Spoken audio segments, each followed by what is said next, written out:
yang bunsang kaping hang lemdah non rene ko may tum bẹt nịch mông càng đúng rồi vì cái nạ bunsang đi gà đã boleh ko tele kruk nami nyo mau chon ro khoa ko tele nun nyo chon ro khoa hipat da bo tele chon ro khoa da lum nui mang to tik char mi lại nguy ngor học ap sa mau nui lệ hil tôi đã tổng thống trộm đi lệ rằng chỉ bịa đoạn lệ bí bình nui tôi phải char mi luôn sam yo cất lệ ta lăng tiền ta cả buộc lão dùa nên ta mự tôi gọi rằng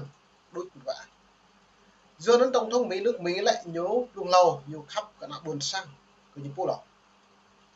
nên ra này bạn bình tưng nuôi đợi cái chọc bình nuôi sạt bày như hi lẽ cướp rõ tổng thống Donald Trump đi mang luôn vất đáng cộng sản Việt Nam như bộ kèm ô như hi dùa nên trầm pre em mong mơ lại cả mày lại cả buộc nuôi Mỹ tụ bạn hi lần chặt Việt Nam màu phóng viên tuổi trẻ nhờ tới nhà cướp rõ nạ buồn sang mi phun tụ bà Việt Nam nhưng bạn bình cố nên kết mới như lệ mới tụ mới cái đó tổng thống Donald Trump mẫu mẫu với đa như lệ nhưng bạn vừa đa lệ như tụ với là đã có sản năm nhiều đó tụ play nhập đó đa nhiều nguy với đa như tụ mẫu một nào đây nhập được càng liệu nó từ đã bù ra này lấy video này bù lại tu nhiều khu vực người Việt có ta lấy nguy ngờ hấp ác tổng thống Trump mộ đi nhà khoa nó tự bù lần tổng thống Trump đi nhà khoa lại tôi hằng nhớ bố đã bố là đặc hiệu chi thông tin báo chí lên tổng thư tôi đã Trump đi bố lấy tôi cha làm bạn như không việc liệu được bữa nay lên những bạn lại cái đáng cộng hòa lên là hóc lại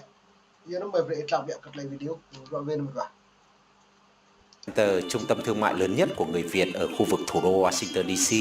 vào chiều tối ngày 6 tháng 11.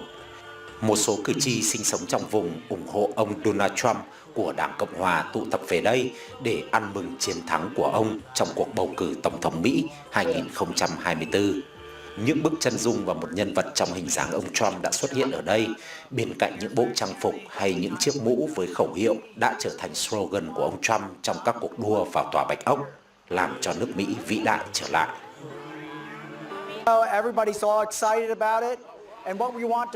Mọi người rất hào hứng với chiến thắng này của ông Trump, nhưng chúng tôi cũng hy vọng rằng ông sẽ giải quyết được vấn đề rất quan trọng hiện nay là tình trạng gia tăng nhập cư bất hợp pháp. Tất cả cộng đồng người Việt sinh sống ở đây đều là người nhập cư hoặc có nguồn gốc nhập cư, nhưng chúng ta nhập cư tới đây hoàn toàn hợp pháp, và chúng ta cũng hy vọng rằng chỉ những người nhập cư hợp pháp mới được tới Hoa Kỳ.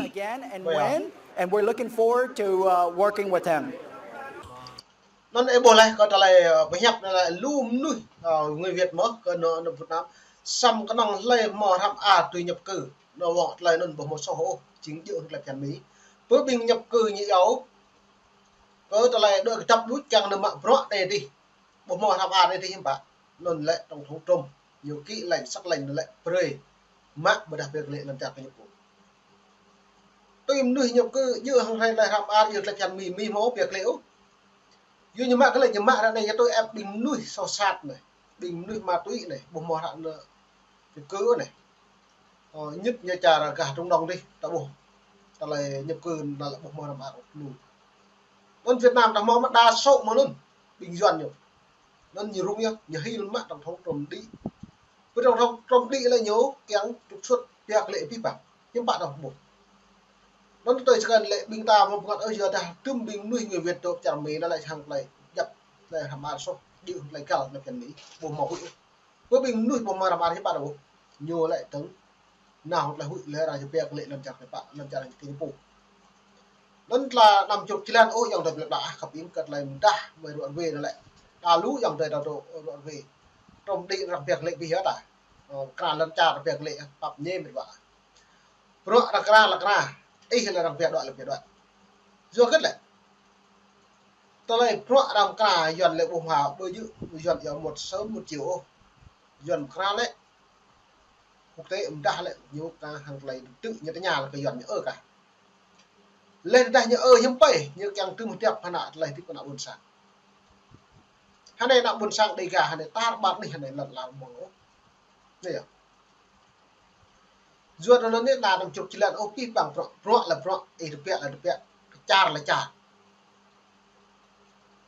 nhiều một là kra bờ đặt là dú bờ nhựa như lăng phụ đi thì bờ lăng phụ đều cái đội đọc mình đọc đấy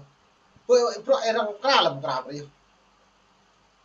nên rất là mày rọn về này chẳng pi bằng là buồn sàng đang có họa đi tôi có po măng lầu còn phòng hẹp đây rọn về món mất đang eo tè bẹp là nhớ lại càng đang dân chủ do dân đang dân chủ lại chủ cái đần màu nghệ hạ từ một con có núi càng pia đó nó nên đàm núi ủng hộ chủ cái đần tôi có pôn còn lặng bệt lại cá có tôi có đoạn về lại có tôi mà bộ cao những bạn lại bộ thôn nhố mới được nhập rồi bộ thôn nhố cho những cái bộ một cái tủ dừa cả buồn sạch mẫu nó ít lăng mong ní tổng thống tôi trong đây đài nhiều càng mạng ta xem làm đặt là mong muốn làm thì bộ mà lên nhằm là Trung Quốc Triều Tiên để Nga lê thường cả đồng minh chặt tình nhau cả Trung Đông đi đính kẹo là đạo hồi rồi một đó lần chặt với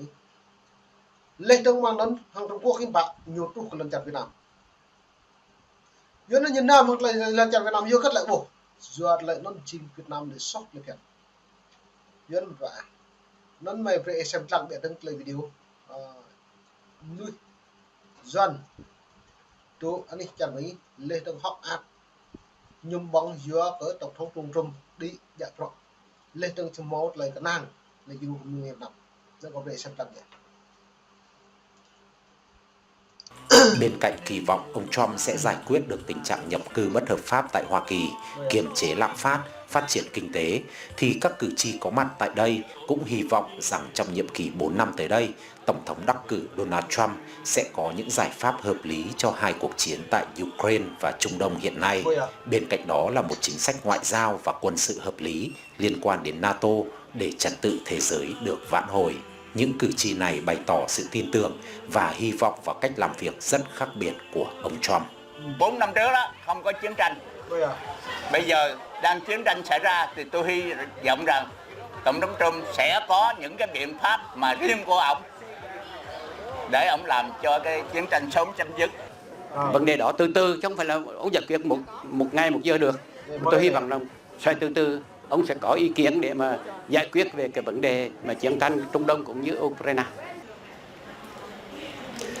Có khoảng 70.000 người gốc Việt sinh sống ở khu vực thủ đô nước Mỹ. Với sự vận động tích cực của các đoàn thể trong cộng đồng, mùa bầu cử năm nay, số lượng cử tri gốc Việt đi bỏ phiếu là khá cao, theo thông báo của Ban đại diện cộng đồng trong vùng.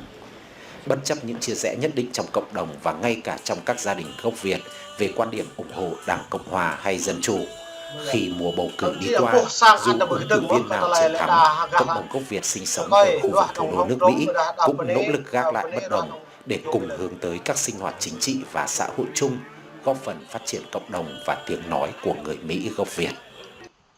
Em boleh yang terbun sang khap yang lain dah ruat lah tip nuh dah tonton ya. Ka boleh chat kan, ka boleh sang kan hapuh sang.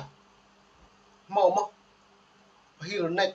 vô cái hình này rồi coi như tụ Cộng Hòa, bên lại như tụ rồi Dân Chủ. Vô nên đặt bộ tua cả nên hapuh sang vô rất nhiều hình này. Nên nhiều bộ dự hợp nó là gặp 9 người mới ý. Nên tao này lại chỉ kẹo tôi đã bộ đoạn này lại. Ai nhớ lùm nuôi tôi ở cập rộng hàng lấy Dân Chủ xăm như một thao đường nhạo chính tụ hệ cập rộng Đảng Cộng Hòa tôi có bốn Đảng Cộng Hòa lại nhớ mong ni nạp cất như bẩn mong ni nạp để xem lăng tại mượn lên là nhập lên một là đảng nhạ một là đủ đảng nhiều màu mạng rộng kẹo tôi đây nhiều màu chả này do nó lại tung lông có mày lên và về đây mệt vả cho nên free càng tôi mệt vậy nó buồn sáng ta năm chục lần tổng thống Trump này lại nhà đi nhưng mà rock cấm đi buồn sáng để riêng cả cái nhập phố lên bằng non nhiều cái chấp nạp buồn sáng cái nhập phố mòn đi bia nó mệt vậy nó cho nên free cũng chịu free bằng cái vậy buồn sáng không biết mong nung liệt mông bèn đủ được đi bạn